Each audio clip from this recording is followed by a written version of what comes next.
Hi. I want to talk to you a little bit about resilience as a topic. Gotta put my hair up. Cannot think with my hair down. Can't do it. Instead of going to college right now, I decided to take a whole bunch of certification courses on different topics that I'm interested in, so I can kind of see which topic I'm gravitated towards.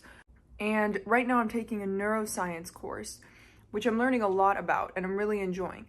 But one of the books that they mentioned in there was called The Diving Bell and the Butterfly.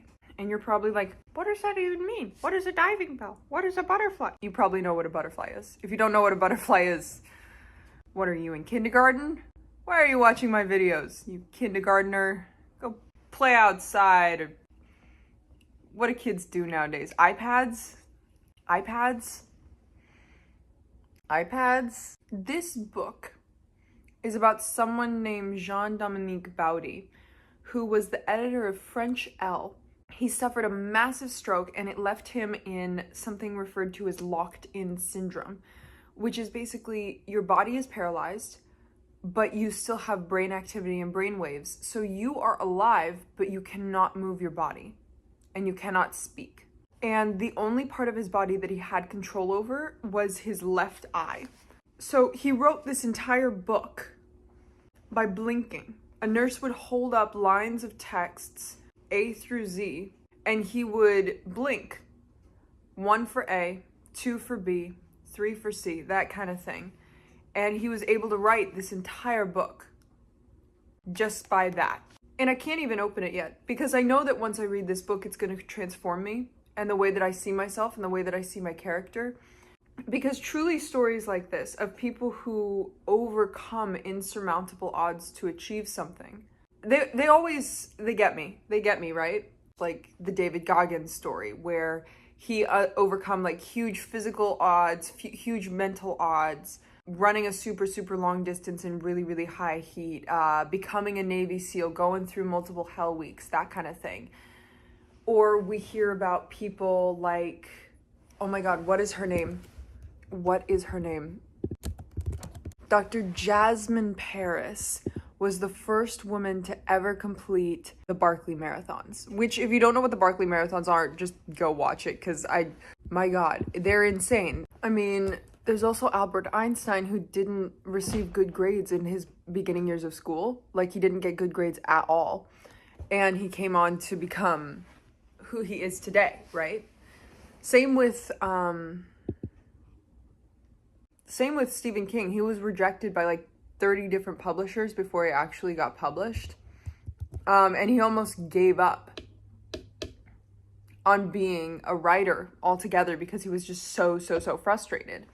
That's what I mean about stories of overcoming. Those stories always speak to me really heavily because I vacillate to two extremes. I'm either a go-getter, like nothing's gonna stop me, I'm gonna go for my goal no matter what, no one can be in my way. I'm just completely burnt out and it hurts to even do the dishes. And these are the two states at which I function. And there's no middle ground. I'm either super go-getter, I'm gonna do everything that I set my mind to, nothing can stop me, or I just cry 24/7 and I sit on the couch, you know?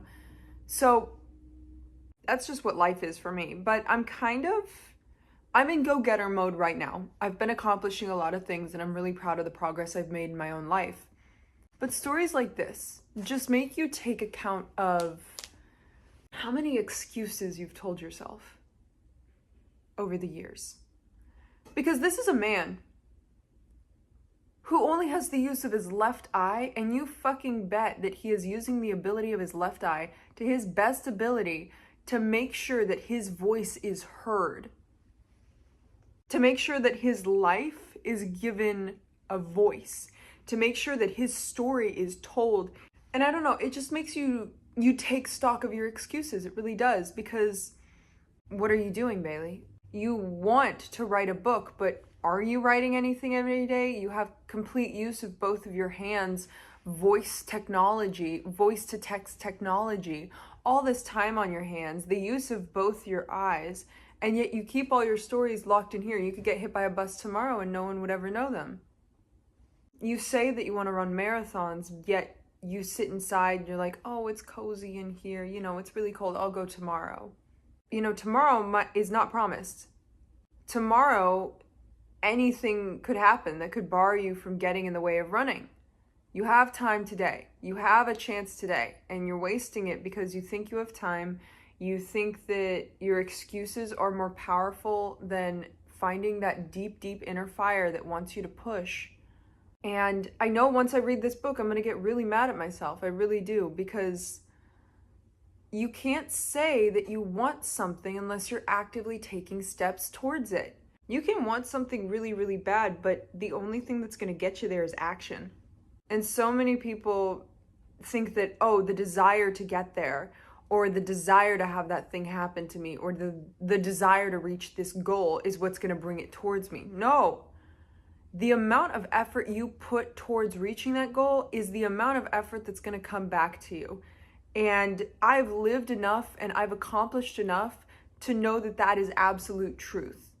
Whatever you put a lot of time into, it's all going to come back to you. I swear to God. I swear to God it comes back to you.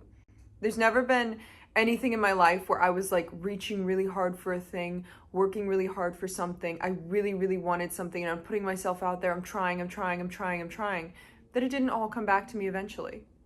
That's just how life works. But on the topic of resilience, human beings are resilient. There is very little that knocks us down. There is very little that keeps us there. Even if we have a moment where we wave a white flag and we stay down and we are defeated and we are burnt out and we are scared and alone and afraid, you know what we've always done time and time again? We got back up. It doesn't matter how long you stayed down. It matters that you get back up after that. And that's what every single human being I have ever met has done. They've got back on their feet. They keep walking forward. They make new goals. They make new plans. All of these goals that are within us and rise up in us is just our own inner callings telling us what needs to be put out in the world to better help others. And the more and more we follow that calling, the more and more we're going to help not only ourselves by achieving what we've always wanted to achieve, but we'll help others by achieving what we always want to achieve. Those weird little voices that tell you to go after things are there for a reason. They are. And you really have to let yourself get drunk on the what if of it all. Because what if Bowdy hadn't written this story? What if he said, I'm in locked-in syndrome and, that's where I'm going to stay. Doesn't matter. There's nothing I can do. I'm just going to stay here forever. My life is over. No one knows my story, and that's it. What if Stephen King just threw out his novel? He said, you know what? I gave it a good run. I tried. But you know what? Writing's not for me. Let me go figure out another career. What if Albert Einstein said, you know what? I'm not really academically gifted. I'm going to go, be a mailman or something because academics aren't for me. I failed school. I'm not smart. I'm not brilliant. I'm not gifted. Imagine if these people that we hold in such high regards in our society, what if they had just not tried one more time? Because that's truly what they did. From where they were before they got famous, before they got the prestige they did, before they got recognized for who they are and what they created, they were just like you and me, just people mulling around the earth. They had an interest in a thing and they hadn't gained a lot of recognition for that thing, and they felt, down and out in the trenches, burnt out, waving a white flag. But they got back up. They said, you know what? I know no one believes in me, but I believe in me. And I'm going to give myself one more try. And they did that day after day after day, after being beaten down, after being rejected, after being criticized. And they kept going. Because they knew that one of the times, statistically, it's going to work out.